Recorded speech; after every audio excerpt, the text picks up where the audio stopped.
حدیث نمبر 2627۔ ایک اور سند سے بھی یہ حدیث مروی ہے، اس میں ہر ماہ 3 دن کے روزوں کے ذکر کے بعد یوں آیا ہے کہ ہر نیکی کا ثواب اس کا 10 گنا ہے، اور یوں یہ عمر بھر کے روزوں کا ثواب ہوگا۔ اور حدیث میں یہ بھی ہے کہ میں نے عرض کیا، اللہ تعالیٰ کے نبی حضرت داؤد علیہ السلام کے روزے کیا ہیں؟ آپ نے فرمایا نصف زمانہ۔ اور اس حدیث میں قرآن مجید پڑھنے کا ذکر نہیں، اور نہ یہ فرمایا کہ تمہارے مہمان کا تم پر حق ہے، البتہ یہ فرمایا کہ تمہاری اولاد کا تم پر حق ہے۔ حدیث نمبر 2628۔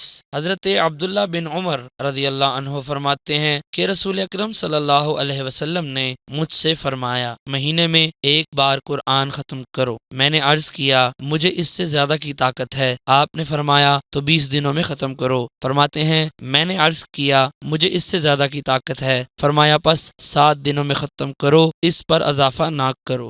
حدیث نمبر 2629۔ حضرت عبداللہ بن عمر بن عاص رضی اللہ عنہ سے مروی ہے، فرماتے ہیں کہ رسول اللہ صلی اللہ علیہ وسلم نے فرمایا، اے عبداللہ، فلاں آدمی کی طرف نہ ہو جاؤ، وہ رات کو قیام کرتا تھا، پس اس نے رات کا قیام چھوڑ دیا۔